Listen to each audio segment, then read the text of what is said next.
بسم الله الرحمن الرحیم. سلام عرض می‌کنم خدمت همه شما بینندگان عزیز و ارجمند شبکه 4 سیمای جمهوری اسلامی ایران. امیدوارم که حالتون خوب باشه و روز و روزگار بر وفق مرادتون. به برنامه نقد سینمایی این هفته خیلی خوش آمدید. قراره که در این برنامه پیرامون مسئله هویت، بازگشت به خویشتن صحبت کنیم. یکی از مسائل و نکات مهمی که در سینمای امروز ایران مفقود هست مسئله هویت. هویت گاهی برساختی است از آگاهی پیرامونی آدم‌ها و گاهی از آگاهی جمعی به دست میاد. هویت چیزی است که از تاریخ و تبار ما نشأت میگیره. اینکه در سینمای ما به لحاظ مفاهیم دینی یا مفاهیم ملی چه اندازه به هویت اهمیت داده میشه موضوع برنامه این هفته نقد سینماست. ما میلاد با سعادت امام رضا رو پشت سر گذاشتیم و قراره که از این جهت بپردازیم به سینمای دینی. دین به عنوان یکی از مهمترین علل هویت ساز مردم ایران و در آستانه رحلت جانگداز حضرت امام خمینی هستیم و 15 خرداد و چرایی فقدان یک سینمای ملی پیرامون اتفاقاتی که در طول تاریخ برای ما افتاده. دو پایه هویت ساز امروز جامعه ما، مردم ما، آیین‌ها، دین و بعدتر اتفاقات ملی است. امشب می‌خوایم با این موضوع برنامه نقد سینما رو پیش ببریم و در نخستین میز سینما ایران به فیلم بدون قرار قبلی ساخته بهروز شعیبی خواهیم پرداخت. احمد مهدوی دامغانی در آستانه 95 سالگی برای اولین بار به رسانه ملی و برنامه شوکران در شبکه 4 سیما بسیار خوش آمدید. سلام علیکم، سلام بر شما، سلام بر ملت ایران، سلام بر ایران، سلام بر ملت ایران، سلام بر خراسان، سلام بر شاه خراسان، سلام بر اعلی علی موسلا صلی الله علیه. بهروز شعیبی گفته است تماشای همین ویدئوی کوتاه از عرض ارادت یکی از اساتید به نام ایران زمین به حضرت رضا علیه السلام بعد از سالها دوری از وطن الهام بخش او در ساخت آخرین فیلمش یعنی بدون قرار قبلی بوده است. فیلم بدون قرار قبلی از فیلم‌های به نمایش درآمده در 40مین جشنواره فیلم فجر بود که توانست سیمرغ بلورین بهترین فیلم از نگاه ملی را هم از آن خود کند. بهروز شعیبی که با فیلم اجتماعی دهلیز ردای کارگردانی سینما برتن کرده بود، در ادامه سیانور را در فضای تاریخی کارگردانی کرد و با دارکوب و روز بلوا تلاش کرد روایتی از معضلات اجتماعی، اقتصادی و حتی سیاسی ایران امروز را بر پرده نقره‌ای به تصویر درآورد. در ادامه این مسیر می توان بدون قرار قبلی را یکی از شخصی ترین و درونی ترین فیلم های این فیلمساز جوان توصیف کرد. بدون قرار قبلی با نقش‌آفرینی مصطفی زمانی، صابر ابر و الهام کردا نیم نگاهی به داستان مشهد به قلم مصطفی مستور در مجموعه بهترین شکل ممکن هم داشته و ایده نظر یک قبر در حرم رضوی را از این روایت وام گرفته است. بهروز شعیبی برای این فیلم علاوه بر تقدیر در جشنواره‌های داخلی توانست جایزه بهترین فیلم 44مین دوره جشنواره فیلم مسکو را هم از آن خود کند.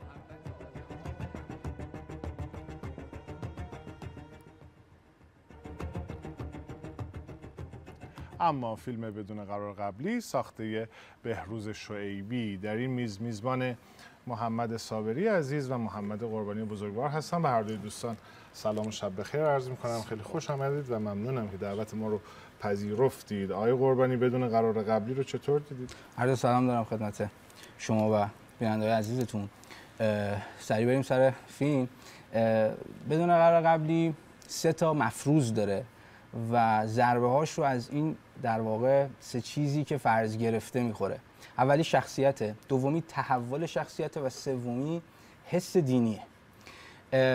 توی اولی ما با یک زنی طرفیم که تو غرب زندگی کرده مدت‌ها 30 سال توی آلمان زندگی کرده و قراره که این شخصیت به ایران برگرده و حالا دچار تحول و در واقع دگرگونی بشه. اما بحثی که وجود داره، مسئله‌ای که وجود داره اینه که ما نیازهای این زن رو نمیدونیم و انگیزه های زن رو هم نمیدونیم. یعنی ما نمیدونیم که زندگی چطور بوده تو غرب، آیا راضی از زندگی خودش، راضی بوده تو این 30 سال، چیزی آیا کم داره که حالا بخواد برگرده به جای دیگه‌ای بره و هویت خودش رو پیدا کنه. ازدواجش مبهمه، جداییش مبهمه، وضعیتش توی آلمان و رابطه‌ای که با مادرش داره همه مبهمه. این باعث میشه که این شخصیت توی تحول دوچار مشکل بشه. چرا؟ به این دلیل که وقایع در واقع بر شخصیت واقع میشن و تحول چیه؟ تحول اثر وقایع بر شخصیت واقع شده است. به همین دلیل چون شخصیتی در کار نیست، این تحول خیلی شکل فرمایشی میگیره، انگار در واقع حق نمیشه به کاراکتر و به فیلم و به نظرم به فیلم لطمه میزنه. جاشو چی میگیره؟ جاشو میگیره رحم نکردن فیلمساز به هیچ آینه و شیشه ای. یعنی هر جا ما آینه و شیشه داریم، کاراکتر در مقابلش قرار گرفته، یه در واقع دوگانه داریم، اون چهره‌ای که کاراکتر توی شیشه داره و خودش قراره که یک تغییری اتفاق بیفته، یک من درونی داره که قراره بیرون بیاد و متاسفانه کاراکتر از دست میره. مسئله بعدی اینه که حالا چه تفاوتی بین اون طرف و اینجا وجود داره، یعنی اینجا چه چیزهایی دارد که این تغییر رو و این در واقع پیدا کردن هویت رو ممکن میکنه. متاسفانه چیزی غیر از در واقع کلیشه فیلمساز به ما نمیده.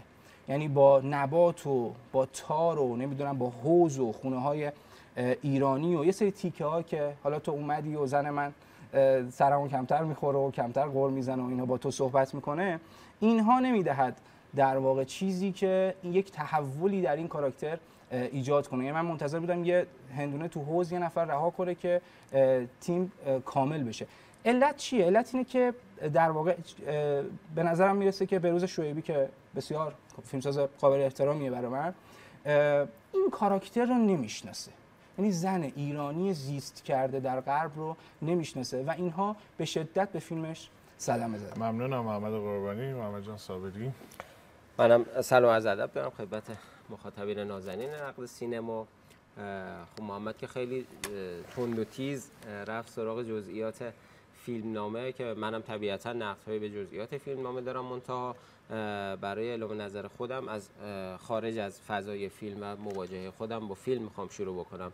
اعتراف میکنم در اولین مواجهه هم با فیلم در جشنواره فیلم فجر بدون قرار قبلی رو دوست نداشتم، منتها زمانی که بعدها در بازه ارزش توی شبکه خانگی موفق شدم فیلم رو مجدد ببینم، فیلم برای من اثری دوست داشتنی بود از فیلمسازی که دوستش دارم و میخوام در نقطه شروع یک قیاسی بکنم بین این فیلم و فیلم دیگری که باز خیلی دوستش دارم که فکر میکنم به لحاظ سفر و مسیری که قهرمان فیلم طی میکنه یک شباهت‌هایی بین این دو فیلم هست.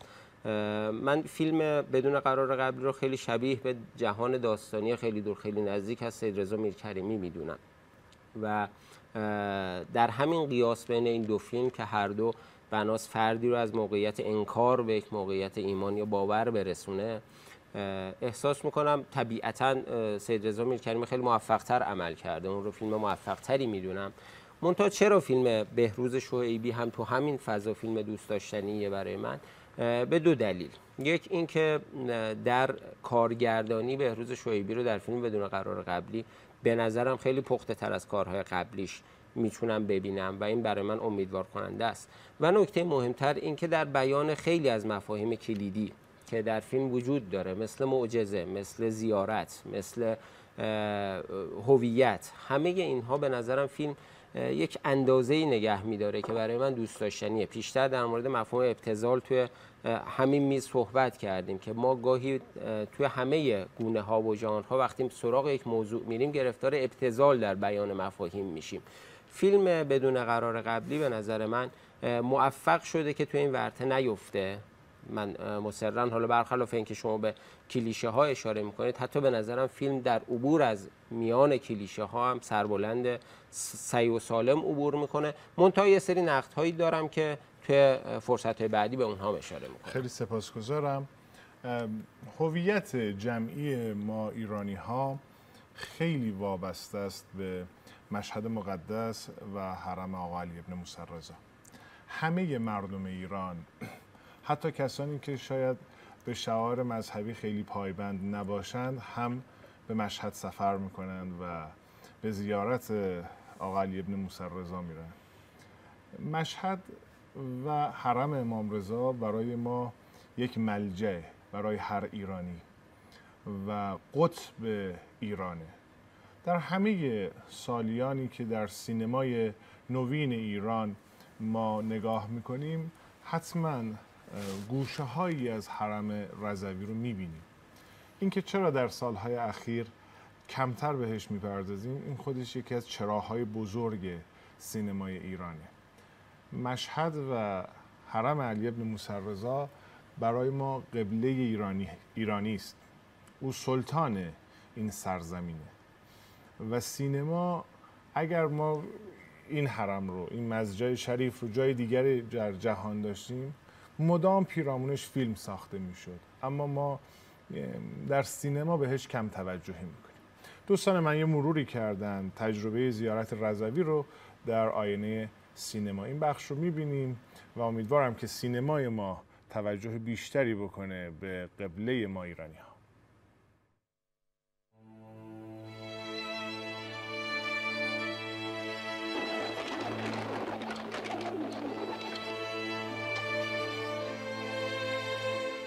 بهره‌گیری از حال و هوای معنوی زیارت و حضور شخصیت‌های اصلی یک فیلم در فضای حرم رضوی به عنوان یکی از مهمترین ارکان فرهنگ ملی و دینی مردم ایران سابقه‌ای طولانی‌تر از سینمای بعد از انقلاب دارد و حتی بیراه نیست اگر بگوییم انعکاس ارادت و احترام به بارگاه امام هشتم علیه السلام در برخی تولیدات سینمایی در سالهای پیش از انقلاب با هدف افزایش اعتبار این آثار در نگاه گستره مخاطبان باورمند به این بارگاه و فرهنگ زیارت آن بوده است.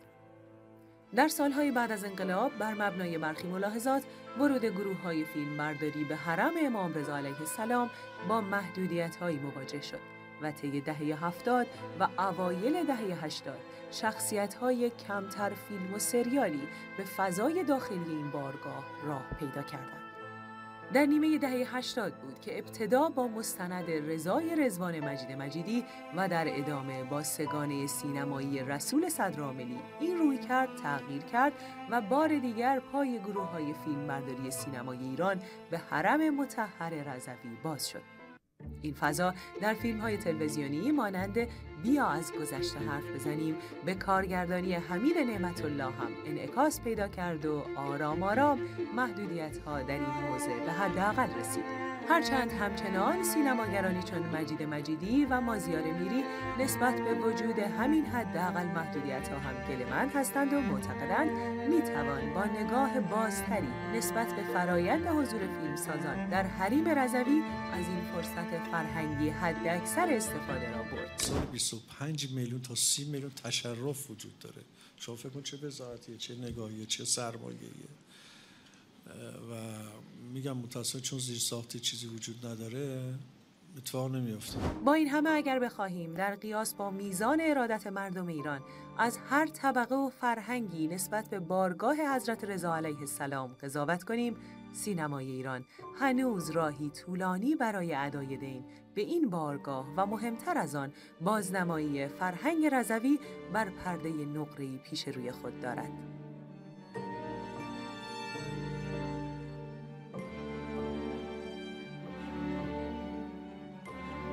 در میز سینمای این هفته برنامه نقد سینما داریم پیرامون فیلم بدون قرار قبلی صحبت میکنیم و همه ماها این تصاویر رو که میبینیم دلمون هوایی میشه برای حرم آقا علی ابن موسی رضا که هرچی برکت تو این سرزمین هست به خاطر وجود نازنین ایشون هست. آقای قربانی، شما با فیلم خوب نبودید. البته من گذاشتم آخرش یکی دو دقیقه هم خودم در مورد فیلم صحبت کنم. شما فیلم رو خیلی باسمه‌ای دارید. نه، یعنی نقدتون این است که فیلم با عناصر به صورت باسمه‌ای برخورد کرده. به نظر شما تلاشش در سفر قهرمان تلاش خوبی نیست؟ ببینید ما وقتی فیلم میسازی، اونم امروز که سالیان سینما سال خورده شده تقریبا، البته نه نسبت به هنرهای دیگه، ما باید بدونیم که پشتمون فیلم‌های زیادیه که با همین در واقع مدل ساخته شده و این سفره رو باید به قول مکی همون همیشگیه، باید یه شکل دیگه‌ای بیانش کنیم. از دقیقه 14 که اسم مشهد میاد این باید از کجاست؟ این باید از هنر میاد دیگه. این که ما مسئله‌مون باید چگونگی باشه در هنر و چه ها که بیرون وامیستن و ما تو در هنر در واقع داریم درباره چگونگی بحث میکنیم. این اتفاق نمیفته، همه چی پیش بینی شدنیه. از دقیقه 14 که اولین بار اسم مشهد میاد من تا ته فیلمو در واقع میخونم و یه مسئله رو میخواستم حالا سریع با توجه وقت کمون بهش اشاره کنم، اینه که خیلی در واقع تجربه دینی، امر قدسی سخت به چنگ سینما میاد. سینما یک مدیوم ابژکتیوه و خیلی سخت در واقع این چیزها درش جا میگیره و خیلی کمن فیلم هایی که موفق شدن در این زمینه. یعنی این مسئله حتی فیلمسازایی مثل برگمان رو هم بعضن زمین زده. اما من یه نمونه خیلی خوب دارم برای پیشنهاد، چون ما تو فیلم آقای شعیبی میبینیم دیگه اوورهدها کاری نمیکنه، اون نمای چشم خدا قرار نیست حسی رو من منتقل نمیکنه، این ناآرومی های بچه و نسبتش با معجزه و اون نیروی الهی که در فیلم قراره که به من نشون داده بشه نسبت برقرار نمیشه. میتونیم بریم سراغ تاریخ سینما و ببینیم که فیلم های دیگه چه کار کردن که در این زمینه موفق بودن. من میخوام از فیلم جنگیر بگم که میاد یک تجربه عجیب غریب در مدیوم سینما از مسئله دین در واقع ایجاد میکنه. علمگراها معمولا سعی میکنن دین رو در فولدر خرافه بذارن، کاری که فردکین توی جنگیر 1 انجام میده. من از بقیه جنگیرها اعلام براءت کنم. کاری که تو جنگیر 1 انجام میده چیه؟ این یک جابجایی اتفاق میفته. یعنی میگه اتفاقا علمی که در جهان مدرن تبدیل به خرافه شده. چطور این کار رو انجام میده؟ من هیچ وقت اون نمای های انگل یادم نمیره، جایی که پزشکا تو این موندن که چه اتفاقی برای این بچه افتاده، دوربین از بالا داره جلسه اینها رو میگیره، همه مستعسل، همه باختن، علم شکست خورده در مقابل این پدیده. یا اون نمایی که از درون این بچه داره میده، از اون موجودی که درون این بچه است روی تخت داره رو به بالا دکتره رو میگیره و دکتره داره سعی میکنه که یک توجیه علمی بیاره برای این وضعیت. یا مسخ شدن اون دستگاه پزشکی که میچرخه و اون هم تحت تاثیر این مسئله قرار گرفته. یک تجربه‌ای در بیننده ایجاد میکنه. این تجربه ترس جهان بی خداست، ترس از جهانی که دیگه خدا توش جایی نداره و این رو در مدیوم انجام میده و یک کار بزرگ میکنه فردکین توی جنگیر. این که علاوه بر این که در مدیوم داره یک کاری انجام میده، المان‌های ژانر رو میگیره. یعنی ترس در ژانر وحشت رو تبدیل میکنه به ترسی که جنسش دینیه و این کار رو با مدیوم انجام میده و شاهکار این کار رو میکنه. یک نمونه بسیار موفقه که میشه در واقع اینو میپذیرم، نکات در مورد جنگیر رو میپذیرم، اما قیاست رو با فیلم بدون قرار قبلی مع الفارق میدونم. میارمش رو فیلم به این دلیل که فیلم جنگیر هم در ژانر، هم در گونه، هم در جهان، هم در جهان بینی تفاوت‌های ماهوی داره با فیلم بدون قرار قبلی، از این جهت که ما در بدون قرار قبلی با یک سفر قهرمان مواجهیم که حالا ممکنه که اشکالاتی به این سفر قهرمان وارد بشه، اما من تصورم اینه که فیلم بدون قرار قبلی برای مخاطب فیلم کاملی است. یعنی مخاطب فیلم، کسانی که فیلم رو میبینن همراه میشن با فیلم، اگرچه فیلم به ظاهر ریتم آرامی داره، اگرچه فیلم به ظاهر اتفاقات بزرگی درش رخ نمیده، اما ما به یک فیلمی مواجهیم که وقتی شما تو سینما کنار دستی‌هات رو نگاه میکنی چشماشون تر شده. یعنی فیلم داره یک تأثیری میگذاره و داره نشان میده که ما در بازگشت به خویشتن، بازگشت به هویت خودمون چه سفری رو ممکنه طی بکنیم. بله، من هم میپذیرم که همه این بازگشت و همه این سفر به خویشتن روشنه، همه المان هایی که به نظرمون میرسیده که اتفاق میفته رو در جای خودش قرار داده، اما چه اشکالی داره؟ آیا حتما باید یک اتفاق بزرگتر یا اتفاق خاصی رو رقم میزد؟ تصور من در مورد بدون قرار قبلی اینه که این فیلم داره ما رو به همه آن چیزی که باهاش آشناییم دوباره تذکر میده و این تذکار کار مهمی است که بهروز شایبی کرده. این ارتباط جنگیر رو با فیلم بگو که آره من داشتم در این صحبت میکردم که چطور میشه تو مدیوم سینما درباره مسئله حرف زد که سخت فراچنگ مدیوم میاد. من از این بابت جنگی رو مطرح کردم. اما من یه نکته‌ای بگم روی صحبت شما، این که من توی سینما گریه کنم ممکنه به فیلم برنگرده. امام رضا در من حاضره، یعنی من نسبت دارم با امام رضا، از بچگی من امام رضا رفتم و اگر گریه کنم تو فیلم لزوما در واقع امتیاز فیلم نیست. آفرین. فیلم داره تو رو فراخوان میده به این که پس اون چیزی، ببین فیلم به نحو بینامتنی داره تو رو فرا میخوانه و این کار مهمیه. پس فیلم روی پای خودش نایستاده. اگر همه فیلم ها در جهان قاعده بینامتنیت براشون میگم جنگی داره یه کار دیگه میکنه. مثال زدم جنگی در ژانر دیگری داره عمل میکنه. نه این مسئله ژانر نه اصلا ببین قیاس بین جنگیر و بدون قرار قبلی به نظرم قیاس پیچیده است. گفتم ببین حرفات در مورد جنگیر رو میتونم بپذیرم، اما چشم خدای جنگیر رو با چشم خدا در بدون قرار قبلی اصلا چرا باید قیاس کنیم با هم؟ محمد تو هم نکاتتو بگو. نکاتی که شما مطرح کردید در مورد فیلم و حالا اون حسی که چند بار اشاره کردی که اتفاق نمیفته تو فیلم و حالا هم من هم امیر احساس کردم که این حس رو گرفتیم از فیلم. نکته خیلی مهمی وجود داره که اولا من باز تاکید میکنم که کار بهروز شایبی رو در یک مسیر باید ببینیم، مسیری که سینمای ایران برای بیان این جنس مفاهیم طی کرده و حالا رسیده به اثری به اسم بدون قرار قبلی که من توی این مسیر اثر رو اثر ارزشمندی میدونم. فراموش نکنیم همین بهروز شایبی به همراه بابای تهیه کننده‌شون توی نشستی گفته بودن که برای همین داستان از ما تعهد کتبی گرفته بودن برخی از مسئولین که در سکانس پایانی بچه باید به زبان بیاد و ما معجزه رو باید در فیلم ببینیم. در این فضای فکری فیلم داره کاری رو میکنه که حتی کلیشه ها رو هم به خدمت فضای احساسی خودش در میاره. ما نمیتونیم انتظار داشته باشیم فیلمساز فارغ از همه فضای سیاستگزارانه‌ای که در سینما ایران وجود داره، فارغ از همه نگاه‌هایی که به مضمونی مثل امام رضا، به مضمونی مثل زیارت، به مضامینی مثل معجزه وجود داره فیلم خلق بکنه. بهروز شایبی در این فضا به شدت عملکرد موفقی داره و من فیلم رو در بیان احساسات، در بروز احساسات، در به تصویر در آوردن یک تجربه معنوی برای یک فردی که از مرحله انکار شروع میکنه به مرحله باور میرسه فیلم موفقی میدونم.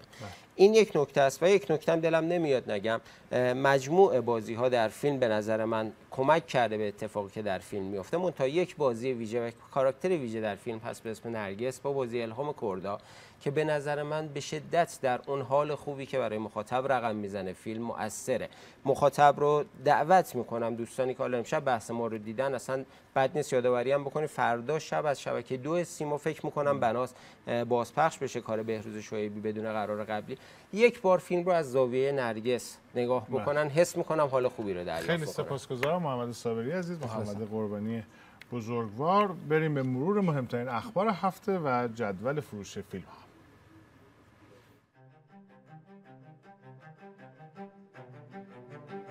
اخبار این هفته را با نخستین گرد همایی سینماگران انقلاب و دفاع مقدس آغاز می‌کنیم. بنیاد سینمایی فارابی روز دوشنبه 8 خرداد میزبان نخستین گرد همایی سینماگران انقلاب و دفاع مقدس بود. مراسمی که هرچند غیاب چهره‌های با سابقه‌ای همچون ابراهیم حاتمی‌کیا، احمد رضا درویش و حتی جوانترهایی چون محمد حسین مهدویان، نرگس آبیار و هادی حجازی فر در آن مورد توجه رسانه‌ها قرار گرفت، اما فرصتی شد برای بزرگداشت جمعی از فعالان سینمای انقلاب و دفاع مقدس.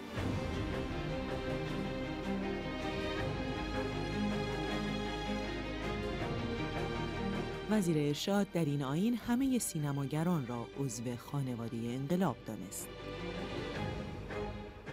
چگونه وقتی عفو می‌خورید اپوزیسیون می‌شوید؟ محمد خزایی رئیس سازمان سینمایی در همین رویداد در سخنانی صریح با اشاره به عفو سینماگران فعال در ناآرامی‌های سال گذشته از سوی رهبر انقلاب از ادامه فعالیت‌های بعضی از آنها در قالب اپوزیسیون به شدت انتقاد کرد. در هفته‌ای که گذشت قرارداد اکران 2 فیلم جدید ثبت شد. بر این اساس از 17 خرداد ماه 2 فیلم سینمایی مصلحت ساخته حسین دارابی و کدچرمی به کارگردانی حسین میرزا محمدی روی پرده سینماها می‌روند. همچنین شورای پروانه ساخت به تازگی با تولید فیلم‌های سینمایی لاک‌پشت به کارگردانی بهمن کامیار، آخرین تولد به کارگردانی نوید محمودی و جلبک به کارگردانی ابراهیم امینی موافقت کرده است. خبر جدید از قول وزیر فرهنگ و ارشاد اسلامی اختصاص 1% هزینه شرکت‌های دولتی و بانک‌ها به عرصه فرهنگ و هنر برای هم‌افزایی و ارتقای فعالیت‌ها و تولیدات فرهنگی بود. اظهار نظر هفته مربوط به مرضیه برومند رئیس خانه سینماست. او در نخستین نشست خبری خود درباره وضعیت سینما گفت: من جنگجو هستم ولی اهل به هم زدن نیستم. از ابتدا دعوا نمی کنم و اگر لازم باشد در انتها دعوا می کنم. البته اوضاع به آن بدی نیست. خبر دیگر آن که کاظم دانشی کارگردان سینما که سال گذشته فیلم علفزار را روی پرده سینماها داشت، از ساخت فیلم جدید خود در فضایی جنایی با نام اردوبهشت خبر داد. در آخر آن که فرزند صبح اکران نمی شود. بهروز افخمی که پیشتر خبر داده بود در تلاش است تا فیلم فرزند صبح را از نیمه خرداد ماه در سینماها نمایش دهد، از تعویق مجدد آن خبر داد. کدام فیلم ها در یک هفته گذشته بیشترین فروش را در سینمای ایران تجربه کردند؟ فوسیل، کارگردان کریم امینی، فروش هفتگی 10 میلیارد و 400 میلیون تومان. مجموع فروش از ابتدای اکران 158 میلیارد و 360 میلیون تومان. آغاز اکران 25 اسفند 1401. آهنگ 2 نفره، کارگردان آرزو ارزانش، فروش هفتگی 2 میلیارد تومان. مجموع فروش از ابتدا 10 میلیارد و 900 میلیون تومان. آغاز اکران 29 فروردین 1402. سکام حبس، کارگردان سامان سالور، فروش هفتگی 1 میلیارد و 650 میلیون تومان. مجموع فروش از ابتدا 13 میلیارد و 750 میلیون تومان. آغاز اکران 28 فروردین 1402. یغ سفیدها، کارگردان شهرام مصلحی، فروش هفتگی 718 میلیون تومان. مجموع فروش از ابتدا 1 میلیارد و 480 میلیون تومان. آغاز اکران 27 اردیبهشت 1402. ملاقات خصوصی، کارگردان امید شمس، فروش هفتگی 590 میلیون تومان. مجموع فروش از ابتدای اکران 31 میلیارد و 400 میلیون تومان. آغاز اکران 13 دی 1401.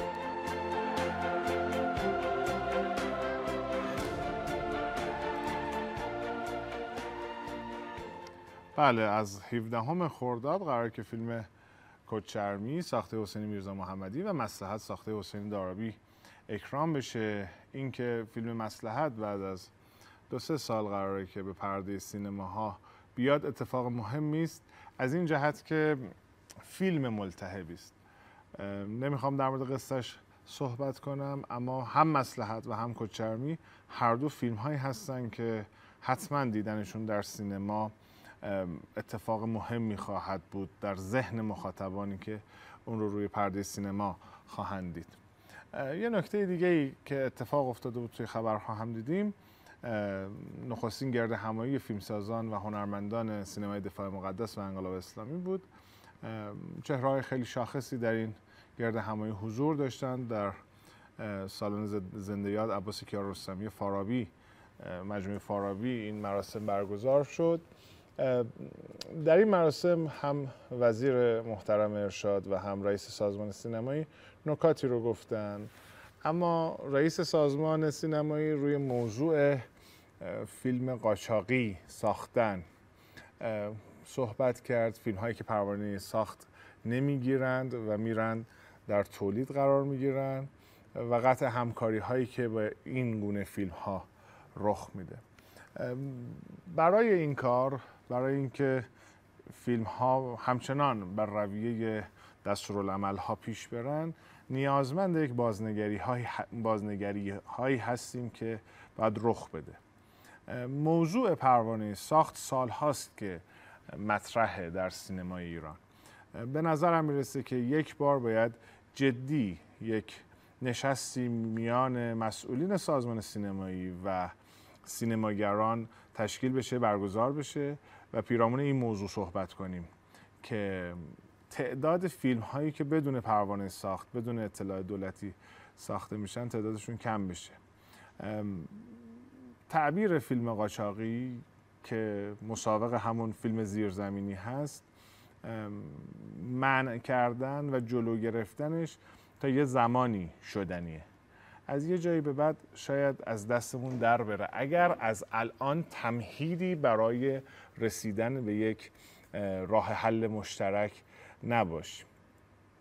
امیدوارم که دوستان هم در حوزه سازمان سینمایی و هم سینماگران خانه سینما به این تفاهم برسن. اگر این تفاهم اتفاق بیفته به نظرم میرسه که دیگه از این دست فیلم ها و از این دست حواشی رخ نخواهد داد. اما فیلمی که در سینمای میز سینمای ایران امشب میخوایم پیرامونش صحبت کنیم، فیلم سینمای جهان میخوایم در موردش صحبت کنیم، فیلم بعد از آفتاب یا افترسان هست که اون هم فیلمی درباره جستجوی گذشته هویت یک انسان.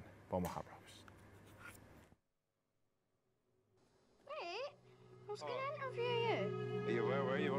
همه چیز از جنس مرور یک خاطره است. خاطره‌ای محو از گذشته شیرین که حال و هوای امروز دختری را به دیروزهایش گره می‌زند. فیلم سینمایی بعد از آفتاب به کارگردانی شارلوت ولز یکی از فیلم‌های متفاوت، آرام و قابل بحث سینمای جهان در سال گذشته است. فیلمی که اولین تجربه کارگردانی کارگردانش به حساب می‌آید و می‌توان آن را در زمره فیلم‌های متکی بر لحظه‌های احساس برانگیز و با سهمی حداقلی از اتفاقات قرار داد. شارلوت ولز که پیشتر و در دوران جوانی فعالیت حرفه‌ای در عرصه تهیه کنندگی را در سینما تجربه کرده بود، برای اولین فیلم خود در مقام کارگردان سراغ داستانی ساده رفته و از این منظر از همان گام ابتدایی می‌دانست که برای روایت چنین داستانی کیفیت اجرا بسیار تعیین کننده است. صوفی را که به نوعی شخصیت اصلی داستان بعد از آفتاب است، در ابتدای فیلم در حال بازبینی یک فیلم خانوادگی می‌بینیم و این شروع سفر مشترک ما در مقام مخاطب فیلم با این شخصیت به دنیای پیچیده و پر احساس خاطرات گذشته اوست. خاطراتی که محورش کسی نیست جز پدر صوفی.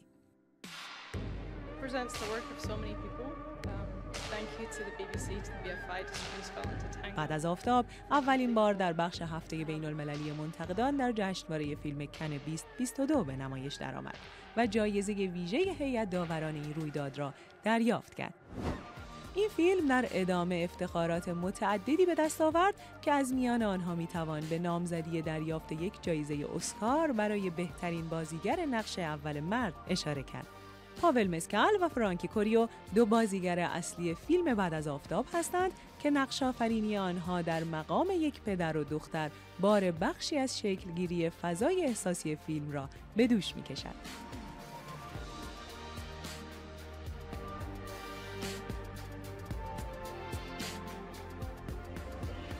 اما فیلم بعد از آفتاب ساخته شارلوت ولز که اولین فیلم این کارگردان اسکاتلندی است، ماجرای سفر یک پدر و دخترش به یک مجموعه توریستی و اتفاقاتی که در این سفر میفته و ویدیوهایی که سالها بعد این دختر اونها رو میبینه. فیلم در نگاه مخاطبان عمومی کمتر نمره گرفته تا در نگاه منتقدان متاکریتیک و منتقدان راتن تومیتوس. در خدمت محمد رضا مقدسیان عزیز و آرش خوشخوی بزرگوار هستم. به هر دوی شما سلام و شب بخیر میگم. ممنونم که این هفته هم با ما همراهید. آقای خوشخو، نظرتون در مورد فیلم بعد از آفتاب چیه؟ خدمتتون عرض کنم که فیلم از دو وجه میشه نگاهش، از سه وجه در واقع. من بچه‌های اول دومیش رو دقیقاً بهتون بگم.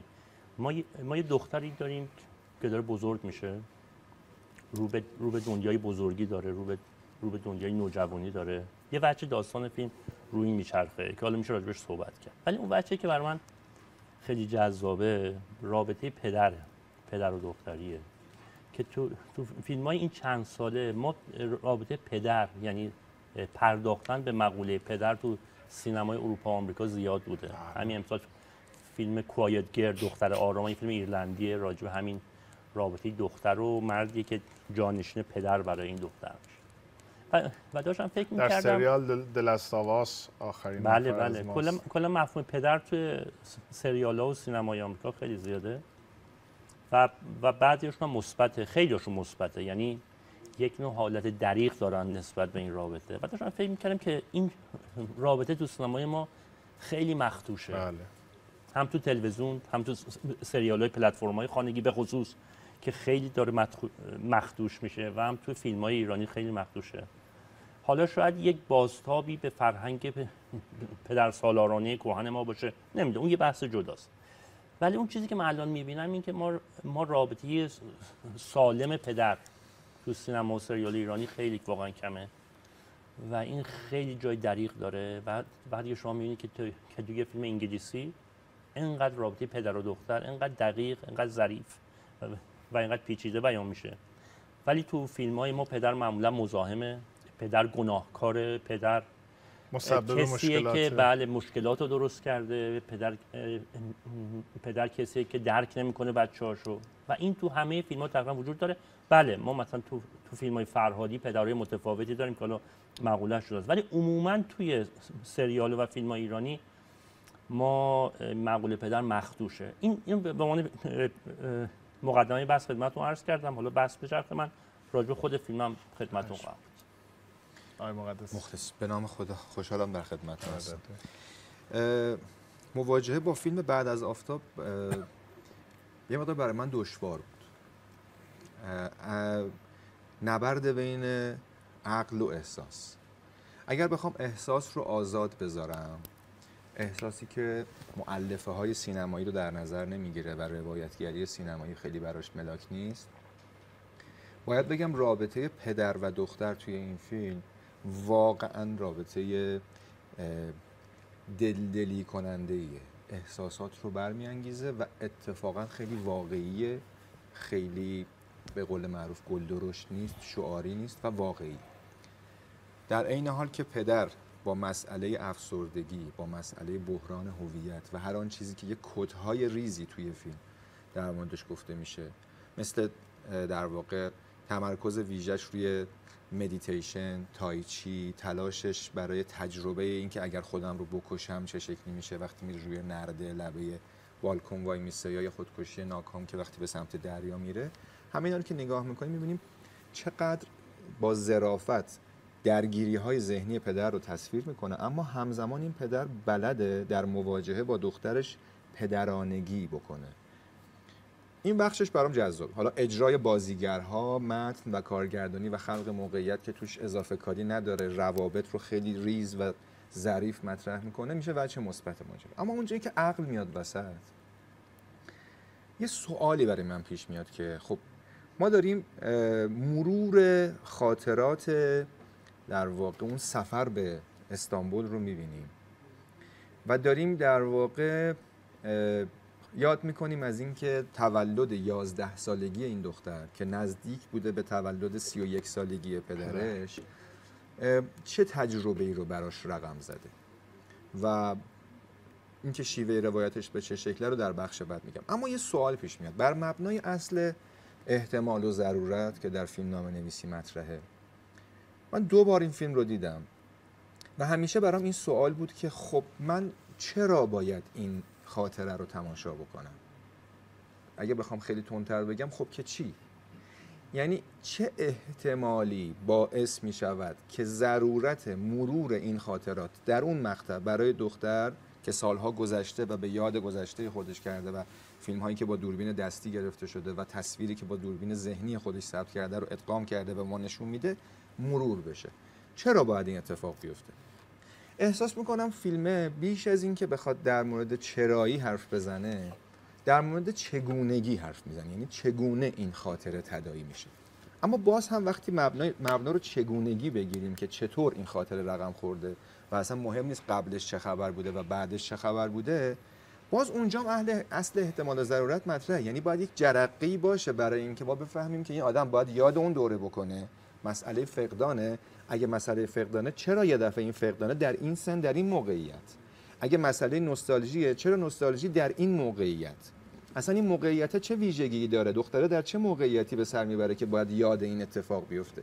کد دقیق و برجسته‌ای به ما نمیده فیلم. از این بابت احساس میکنم که یک تجربه حسی خیلی خوبه. یکی از بهترین فیلمایی که به رابطه پدر و دختر میپردازه و خیلی خوب تو گفتی. کاش ما یاد بگیریم از اینکه تو مملکتی که رابطه پدر و فرزند معنی داره، ارج داره، احترام داره، بلد باشیم تو سینما درست نمایشش بدیم. اما خب اینو که جدا کنیم از فیلم، احساس میکنم که یه خوب کچی ته فیلم برام میمونه. بله، یکی از نکات خیلی مهم همین رابطه پدر و دختر در سینمای ماست. من همیشه گفتم که این اتفاق از سریال پدرسالار خیلی عیان شد.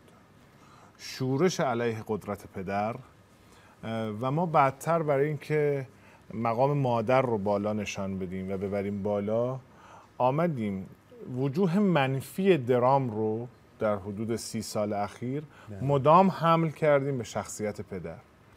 و من بارها توی جای مختلف گفتم وقتی شما پدر رو ضعیف کنی در یک جامعه، قانون ضعیف میشه در اون جامعه، قدرت، مفهوم قدرت ضعیف میشه در جامعه و این رابطه پیوسته پدر و مادر هست که میتونه رابطه قدرت و فرهنگ رو در جامعه باز تعریف کنه.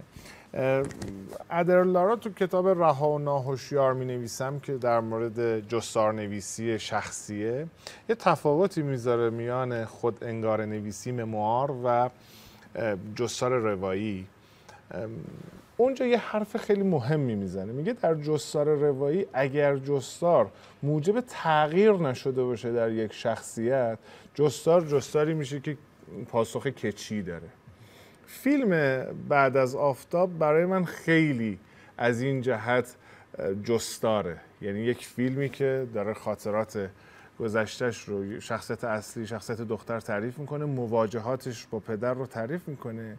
به نظرم میرسه که اون تغییری که ما مراد میکنیم و انتظار داریم در لابلای این تکاپو کشف شده نیست، یعنی یک مسیر انکشافی رو ایجاد میکنه برای مخاطب.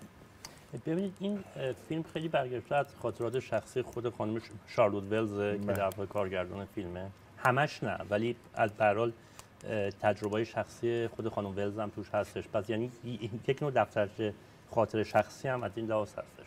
دومین مسئله اینه که ما می‌بینیم که تولد خود دخترت وقتی بزرگ شده، یعنی امروزش روز تولدشه و در واقع همخونه‌اش بهش تبریک میگه.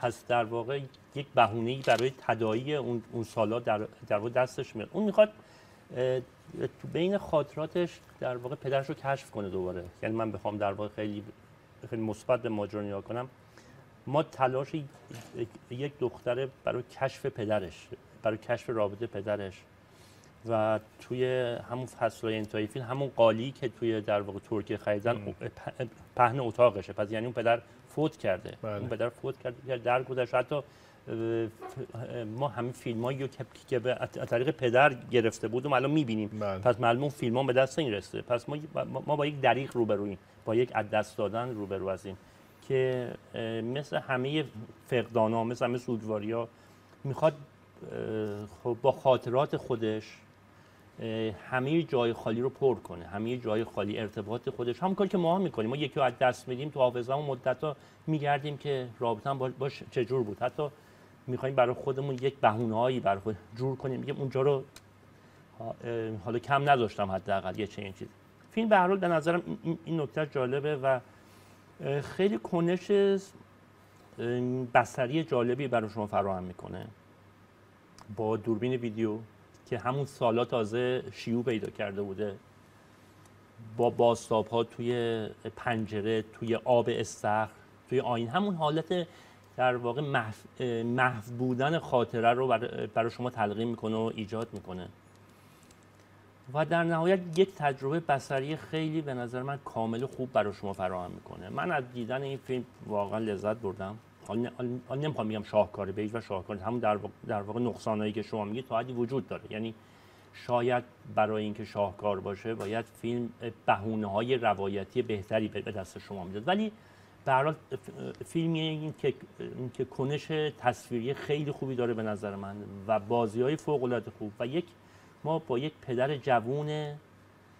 تقریباً بازنده روبرو هستیم که به شدت دپرس، فقیره، حتی وقتی که دخترش بهش میگه که تو فقیری به هم میریزه و تا پای خودکشی هم پیش میره و شخصیت پدر رو خیلی خوب ترسیم کرده به نظر، همون شکنندگیش و مسئولیتی که به پدر نسبت به دختر داره.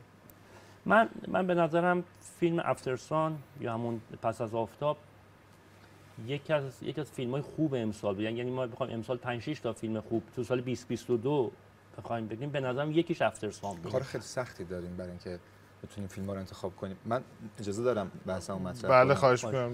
من با فراز پایانیه بحث شما. تلاش می‌کنم کوتاه بگم که بتونم اصل حرفمو منتقل کنم. با اصل حرف نکته ندارم. یعنی اگر بخوام صادقانه بگم، ما یک اصلی داریم و اون اینه که حالا توی مباحث مربوط به روان میگن وقتی یه نفر برای آدم بسیار بسیار مهم میشه تبدیل به کس آدم میشه.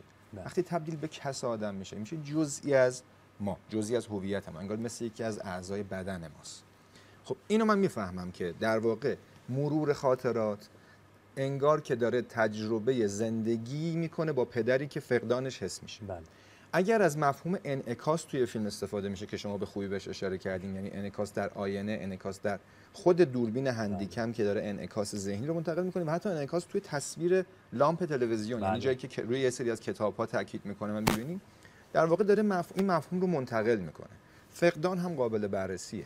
مسئله بلوغ برای صوفی که توی سنیه که داره در واقع با یک صحنه‌هایی، با یک اتفاقاتی روبرو میشه که میخواد به سمت زنانگی و رشد حرکت بکنه، در این فیلم قابل ردیابیه. تضادش با موقعیتی که انگار بلوغ دوباره برای پدر میخواد اتفاق بیفته، دچار بحران و گسستگی و افسردگی، باز هم قابل تعریفه. اینکه صوفی الان در سنی رفته سراغ مرور این خاطرات که انگار در همون شرایط بحرانیه که پدر درش در حضور داشته اون موقع، این هم قابل فهمه.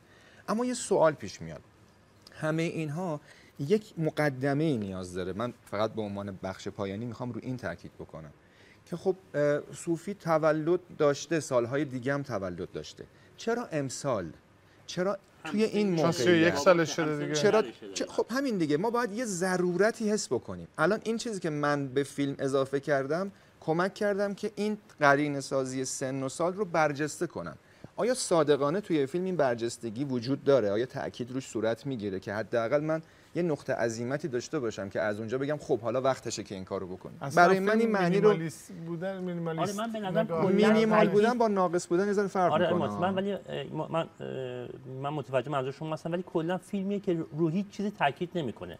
یعنی تو همه اتفاقاتی که میفته، حتی اتفاقاتی که بین پدر و دختر شکل میگیره، ما با یک نگاه کوچیک بدون که به زبون آورده شه معمولا ماجرا رو میگیره. کلا فیلم این مدلیه، اصلا تعمدی نداره در اینکه چیزی سبک بصریشه. حالا ممکنه من فکر می‌کنم ته فیلم مخاطب، حالا یه دسته از مخاطبا که شاید مثل من فکر می‌کنن میگن که خیلی صحنه‌ها و اتفاقات خوبی رو دیدیم. پایین‌تر از نمرات منتقدان دیگه. یعنی من در حد مخاطب برد پایین گفت و منتقد. نه میگم که به عنوان حتی مخاطب به دنبال اینه که این رابطه علی رو پیدا کنه در فیلم دیگه. اینو خیلی معیار نمیدونم. من بار دوم فهمیدم. خودم به عنوان منتقد، من 2 بار دیدم فیلمو. به عنوان منتقد اتفاقا نه متاکریتیک، نه روتن توماتو، نه هیچ ریتی رو اصولا معیار نمیبینم. نه منم معیار نیست. میخوام بگم که این اتفاق که توی فیلم مطرح شده در مورد همون اقلیت‌های جنسیتی و اینها که در موردش اینجا صحبت کردیم، یا برخی از مباحث دیگه، ممکنه منتقد پسند باشه اتفاقا، منتقدا بیشتر بهش روی خوش خب نشون چی من بدن. چرا باید همه اینا رو ببینم و من راضی نمیشم؟ خیلی سپاسگزار، ممنونم. مخلصیم. فقط این چون اسم شخصیت اصلی صوفی بود منو خیلی یاد دنیای صوفی افتاد، یعنی به نظرم رسید که شاید شارلوت ولز این رو هم در نظر داشته. من فکر میکنم که فیلم در مسیر ملاقات با خیشتن در جهت هویت این آدمه حرکت کرده، این شخصیت دختر ما که حالا بزرگ شده. و باز هم تأکید میکنم به همه کسانی که دارن فیلم میسازن در سینمای ایران، به همه نهادهای متولی، وزارت ارشاد، حوزه هنری، فارابی، فقدان جایگاه اصیل پدر در سینمای ایران دیگه آسیبزا شده. یعنی حالمون بد میشه از این حجم شخصیت پدر منفعل، یا در بهترین حالت یا شخصیت پدر آسیبزا. همه یعنی سریال های نمایشخانگی رو که میبینید برادران لیلا همش پدر و دیگه اوجش میشه برادران لیلا که اون سیلی یاد همه ما خواهد موند. هرچی میکشیم از افراط و تفریط میکشیم. اما میخوام آقای مقدسیان بگم که در سینمای هالیوود شاه ریچارد رو میسازن. یعنی فیلمی میسازن که ظاهرا زندگی نامه دو قهرمان تنیسه، اما در مقام پدر. فیلم هایی که در این یکی دو سه سال اخیر ساخته شده و بازگشت به مفهوم پدر واقعا برای ما اینجوریه که چیزی که ما باید بگیم رو اونا دارن میگن. خیلی سپاسگزارم آرش خوشخوی عزیز، محمد رضا مقدسیان بزرگوار. اما همونطور که عرض کردم در ابتدای برنامه، رابطه ما با هویت خودمون، ملاقات با خویشتن خودمون دو رکن اساسی داشت. یک رکن سینمای در واقع دین هست و یک رکن ملیت ما. به نظر میرسه در سالهای اخیر هر دوی این دو رکن ضعیف شدن، کم رنگ شدن، در سینمای ما رقیق شدن. میخوایم در گفتگوی ویژه امشب پیرامون افول سینمای ملی و دینی صحبت کنیم.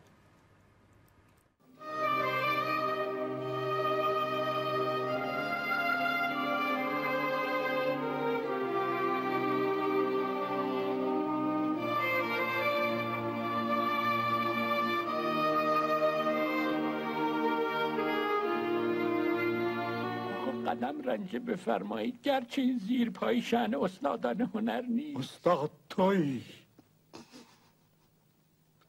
هنر این فرشه، شاهکار این تابلوست. دریغ همه عمر یک نظر به زیر پا نینداختیم. هنر این ذوق گسترده است. هنوز که هنوز است، وقتی صحبت از گزاره‌ای همچون سینمای ملی می شود، ناخودآگاه سکانس ها و لحظات ماندگار فیلم های زنده یاد علی حاتمی را در ذهن مرور می کنیم و همزمان به دنبال پاسخی برای این پرسش می گردیم که کدام ویژگی ها و شاخص های سینمای حاتمی آن را شایسته چنین اعتبار و عنوانی کرده است.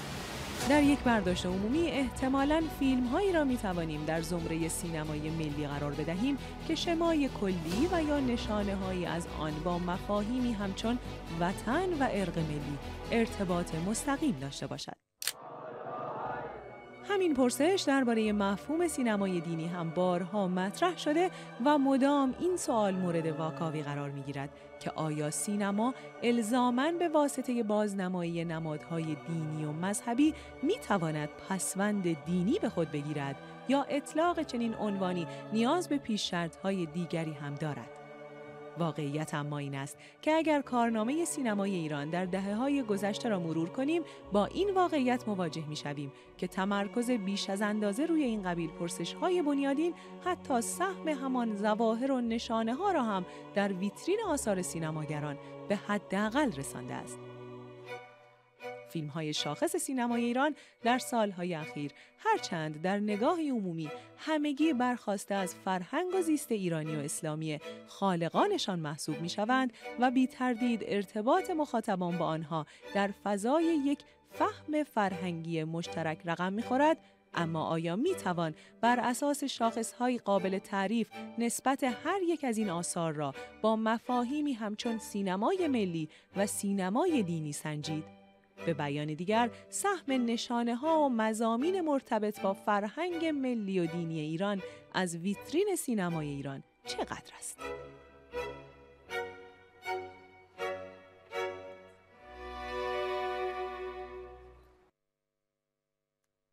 در گفتگوی ویژه امشب پیرامون افول سینمای ملی و دینی میخوام صحبت کنم با جناب آقای اکبر نبوی که لطف کردند و امشب منت گذاشتن سر ما و آمدن به برنامه نقد سینمای نبوی. سلام و شب بخیر. زنده باشید. منم خدمت شما و بینندگان ارجمند سلام عرض میکنم.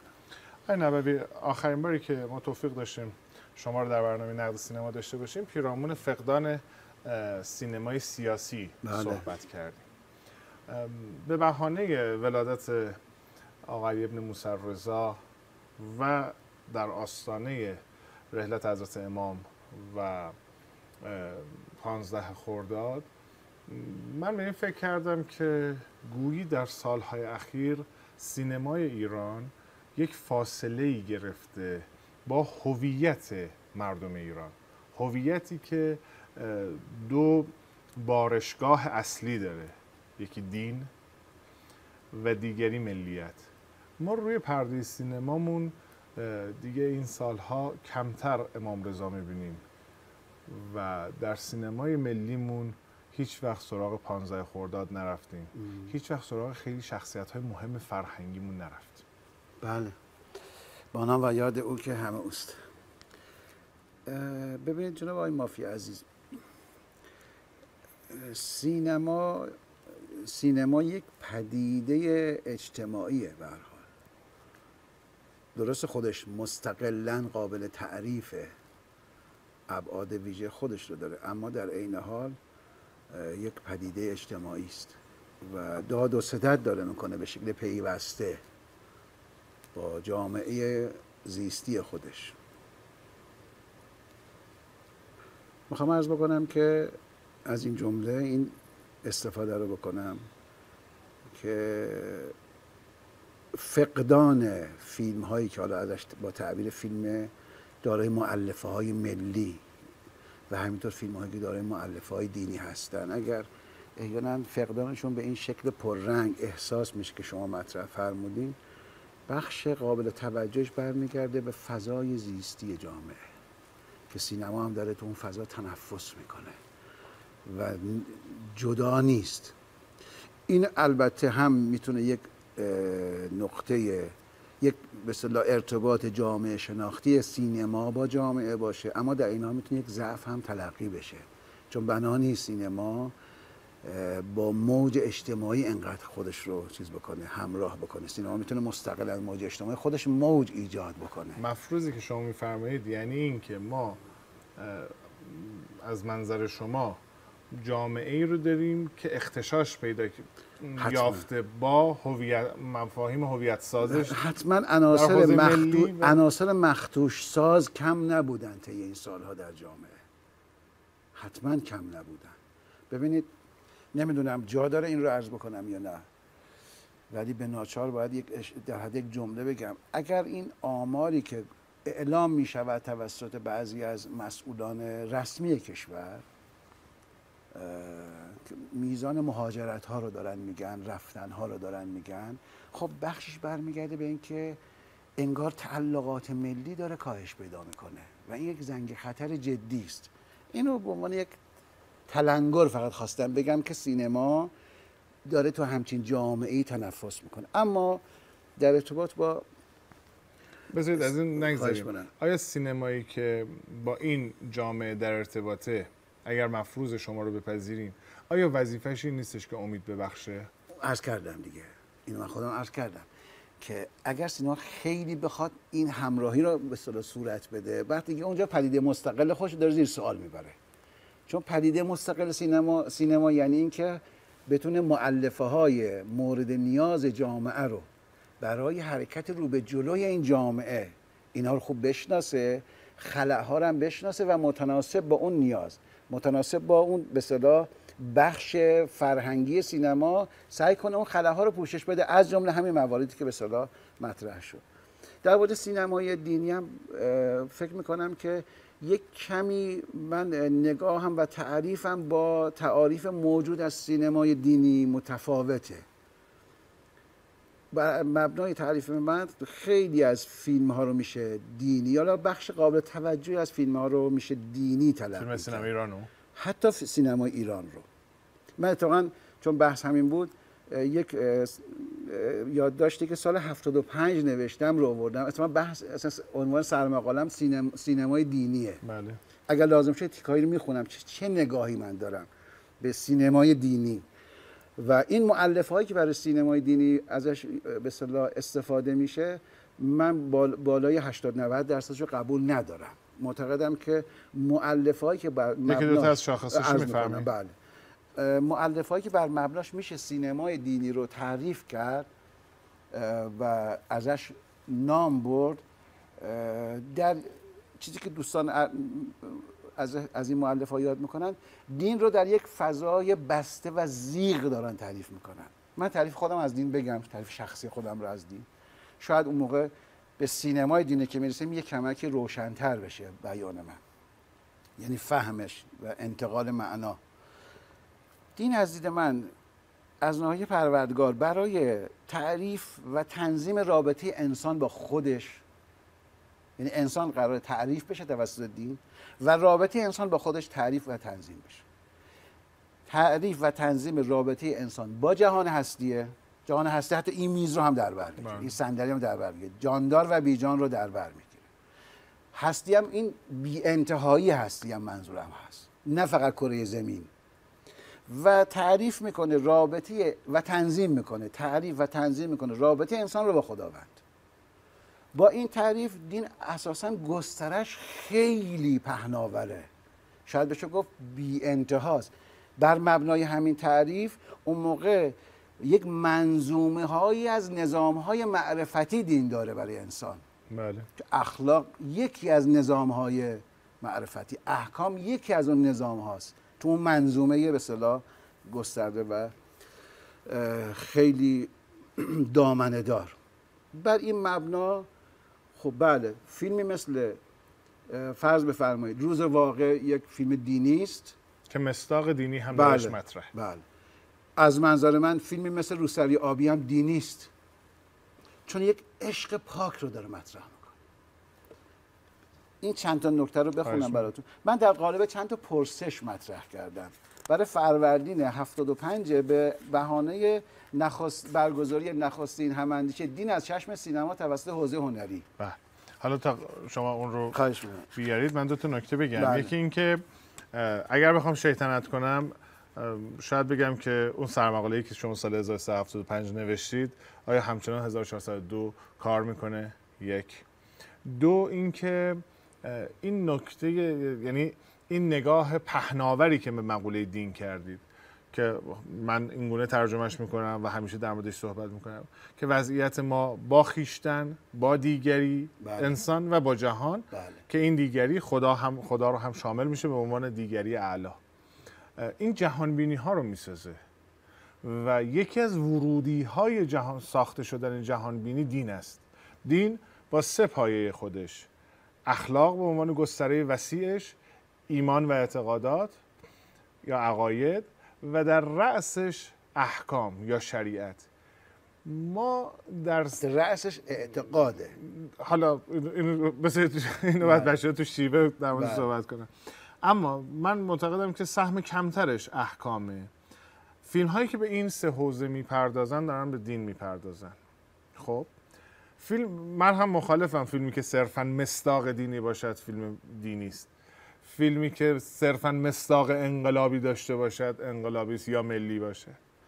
اما آقای نبوی، من عرضم این است گویی فیلم سازان ما، جهان فیلم سازی ما در سالهای اخیر اصلا رابطه خودش رو با این سه در واقع محور از دست داده و لذا تفسیری که در رابطه با خویشتن، دیگری و جهان میکنه خیلی تفسیر انسانگرایانه است، خیلی تفسیر متأثر از غرب و متاسفانه بسیار ناامید. شما متأثر از غربش قبول دارم اما انسانگرایانه‌شو الزاما منفی تلقی نمی‌کنم. چون انسان شاخص خلقت خداونده. بله. اما اون اگر محوریت انسان بر مبنای یک مؤلفه‌های معرفتی غیر توحیدی باشه، اونجا قابل نقد و نقضه. بله میدونید که من با این دوستانی که غرب رو به کل منکر میشن هم اشکال دارم. یعنی معتقدم که اونها غرب رو نفهمیدن. من مرادم از انسانگرایی همون چیزی است که بعد از دکارت اتفاق افتاد و گفت مشیت الهی دیگر وجود ندارد و من فقط میاندیشم و هستی من با اندیشه من. اما اون جمله معترضتون که آیا هنوز کار کرد داره، چون مجموعه چند تا پرسش هنوزم، یعنی این پرسش همچنان پاسخ نیافته. بله همچنان جاریه. مسئله همچنان وجود داره. من مقدماتش ازش صرف نظر میکنم. اما سینمای دینی چیست؟ آیا اساساً چنین ترکیبی درست است؟ آیا فیلم‌های فیلمسازانی که از اون بالا من یاد کردم چند از فیلمسازان رو، از اون برسون و برگمان و چند نفر دیگر رو، تارکوفسکی، درایر که به عنوان مثلا تو اون دوران به عنوان فیلمسازان مثلا که فیلم دینی میسازن خیلی گل کرده بودن در جامعه ما. سینمای معناگرا رو هم ترم اصطلاح براش بله با اون ترکیب غلط و به اصطلاح معوج. من اینجا سوال مطرح کرده بودم که آیا اگر به اصطلاح رابطه عاشقانه یک انسان با یک انسان در یک فیلمی روایت بشود آیا دینی نیست؟ رابطه عاشقانه یک انسان با طبیعت آیا دینی نیست؟ بعد سینمای دینی بر اخلاق تکیه دارد یا بر احکام یا بر تفکر؟ اگر بر هر سه کدام رو مقدم می‌دارد؟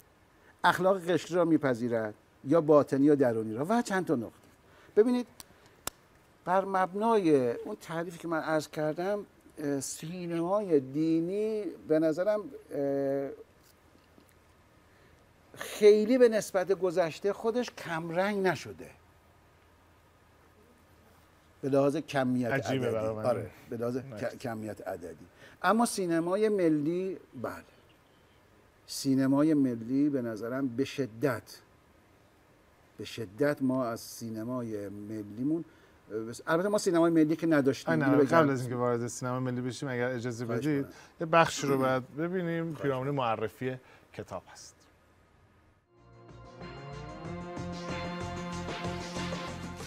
از حجم تولید کتاب‌های سینمایی در بازار نشر ایران چه می‌دانید؟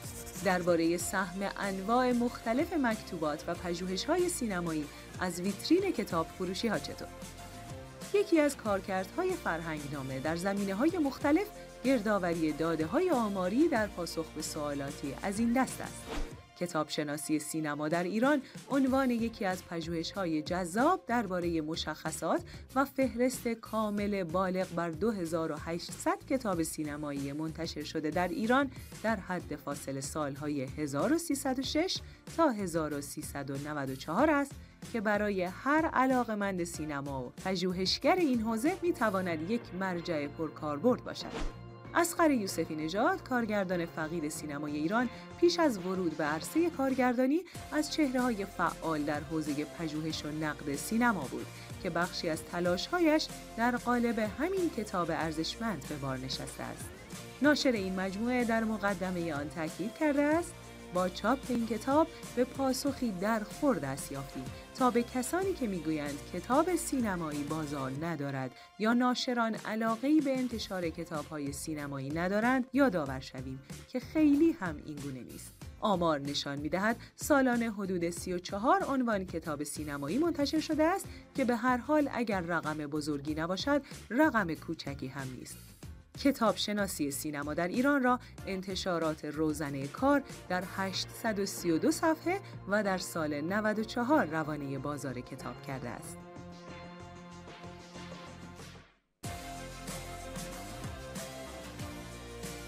در حال گفتگو هستیم با جناب اکبر نبوی، پیرامون افول سینمای دینی و ملی. من یه تجربه خودم رو بگم در مواجهه‌ام با دانشجوها.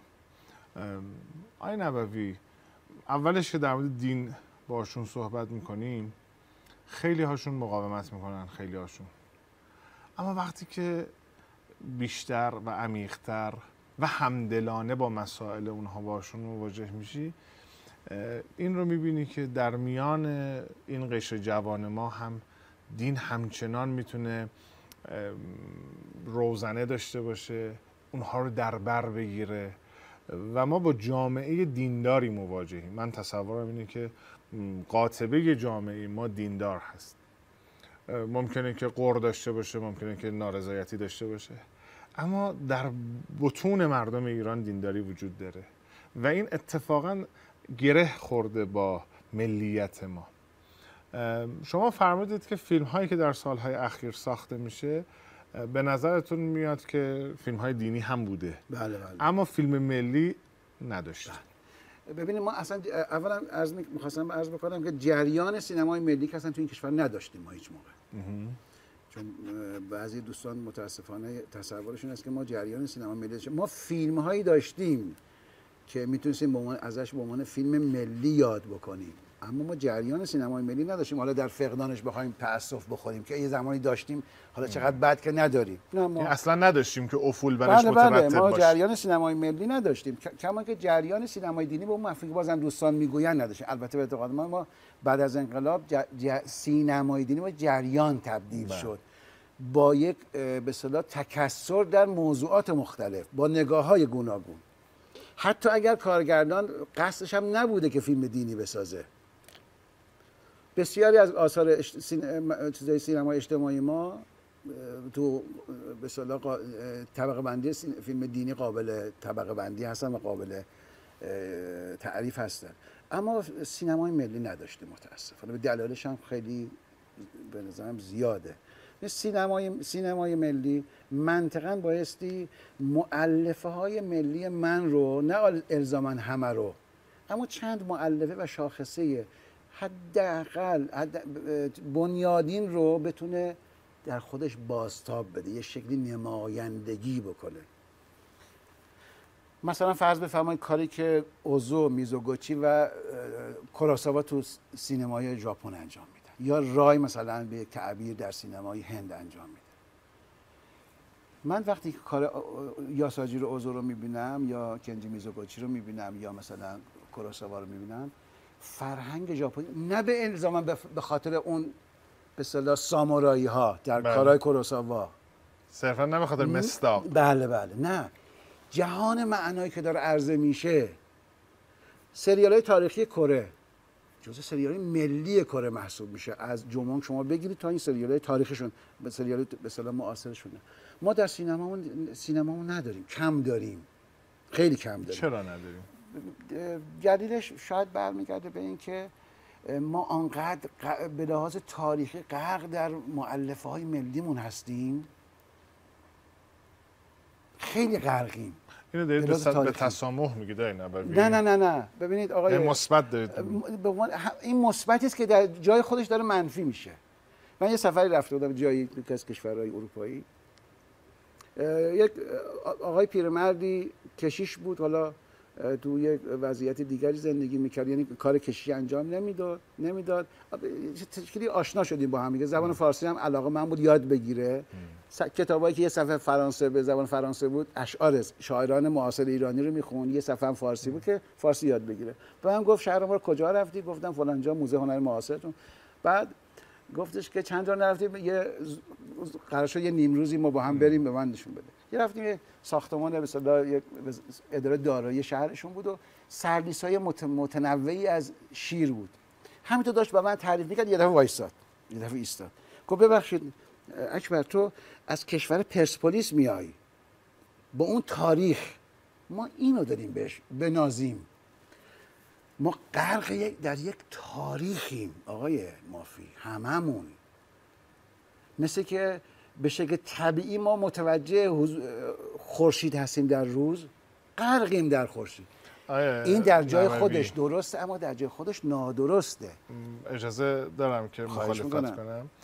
من فکر میکنم که ما در یک انقطاع تاریخی هستیم. ما اتفاقا از تاریخ صرفا مصادیق تاریخی رو داریم. وقتی میخوایم در مورد تاریخ صحبت کنیم، مصداق پرسپولیس رو داریم، نه جهان تاریخی. عده‌ای به دنبال ساختن فلسفه تاریخ هستن برای خودشونا، یعنی یک تاریخی رو جعل کنن که بر اساسش یک فلسفه‌ای رو بسازن. اما به نظر من ما انقطاع تاریخی داریم. ما آن چیزی که امروز میبینیم در بخش‌هایی از جامعه و حتما در اکثریت فضای سینماییمون یک انقطاع تاریخی است.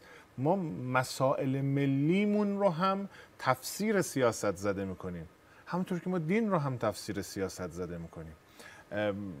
اجازه بدید که نپذیرم از شما که ما در به واسطه بارش فراوان تاریخ و درگیر بودنمون با مقاطع تاریخی یا مصادیق تاریخی یا مفاهیم تاریخی. من از بارش حرف نزدم، گفتم ما در دل تاریخ داریم زندگی میکنیم. ببین کما اینکه همین بنده و شما بخوایم یا نخوایم تحت جهانبینی زبان حافظ داریم با هم حرف میزنیم، بخوایم یا نخوایم. ارادی هم نیست. اما من معتقدم که ما منقطع شدیم حتی از زبان حافظ. انقطاع باید تعریف کنیم.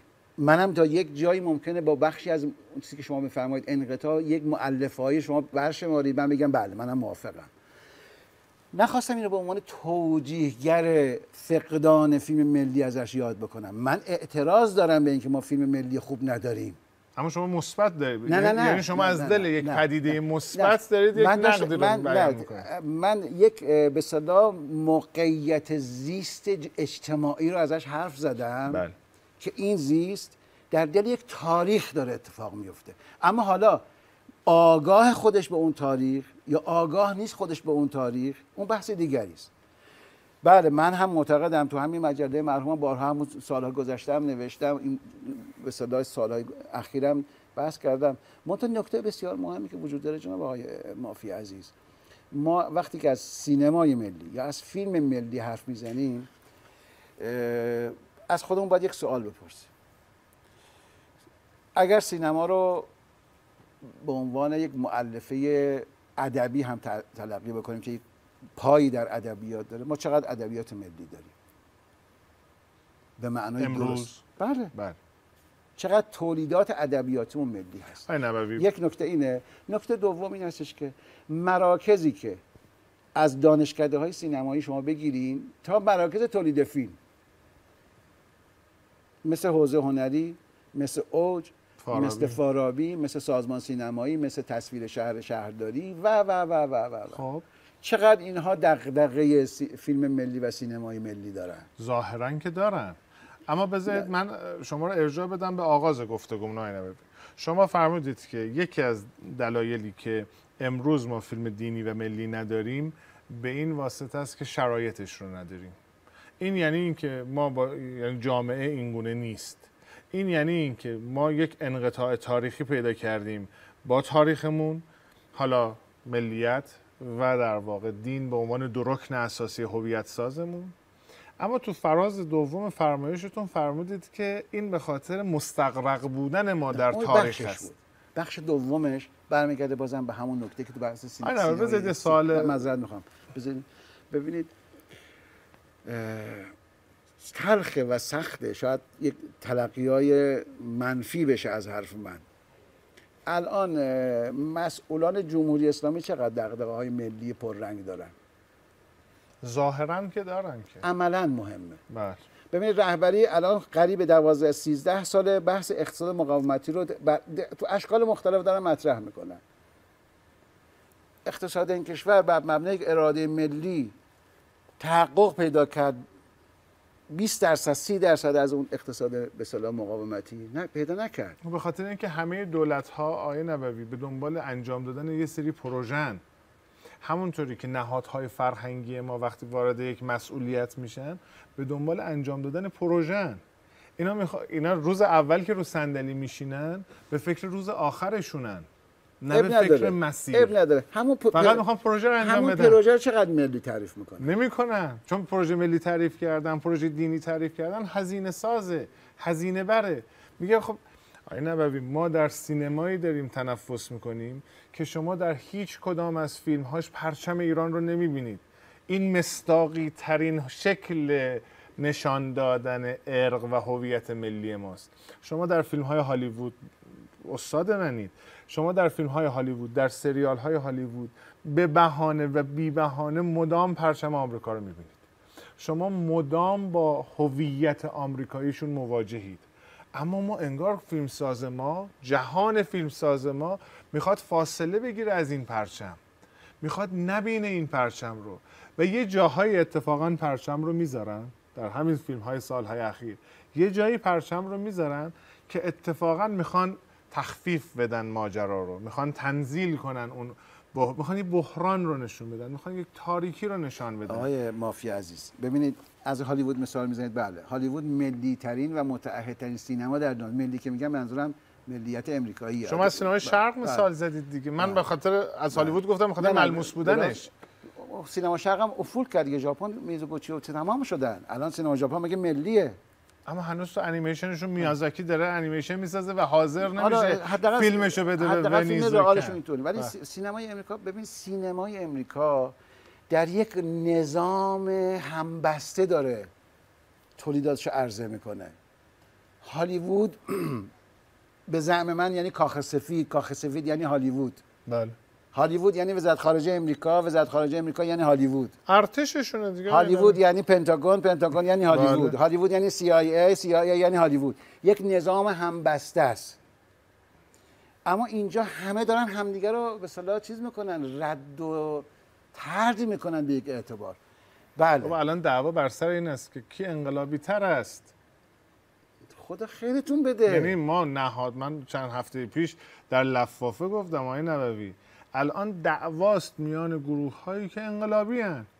اون میگه تو انقلابی نیستی، میگه تو انقلابی نیستی، در حالی که من تأکید کردم همه ما در مسیر انقلاب اسلامی میخوایم گام برداریم، همه ما برای تقویت جمهوری اسلامی داریم گام برمی‌داریم.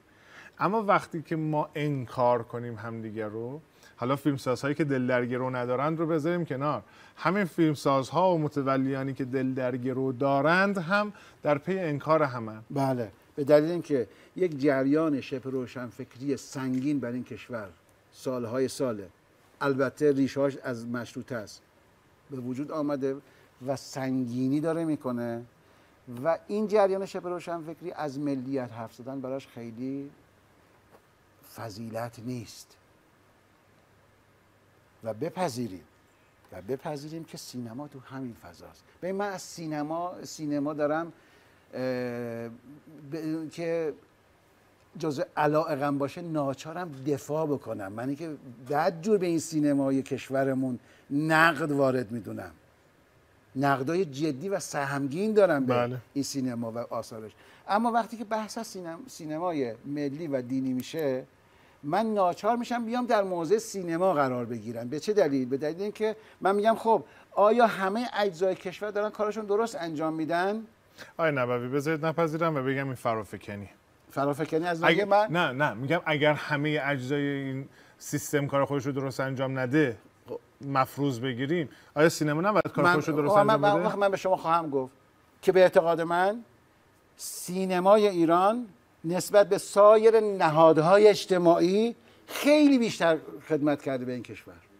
خب بازم این نافی نیستش که، نافی فقدانهاش که نیستش که. شما برای اینکه بگید فقدانهاش، نه ما می‌دونید چیکار داریم می‌کنیم آقای مافی؟ ببخشید من این دلیل تو موضع دفاع از سینما میافتم به ناچار، بازم تاکید می‌کنم به ناچار. به دلیل اینکه تو این کشور تا یک اتفاقی میفته همه سر سینما رو میخوان بتراشن. بله نقدمون ما هم مدافع سینمایی ما، اما عرض اینه ما سینمامون رو فارغ از اینکه بقیه چیکار میکنن، ما وظیفه داریم در مورد هویت این جامعه. ببخشید وقت رفت و تیتراژ هم رفت. خیلی سپاسگزارم جناب نبوی. ببخشید اگر کمی بحث رو داغ کردم. از شما بینندگان عزیز برنامه نقد سینما هم سپاسگزارم. تا هفته دیگه، خدا نگهدار.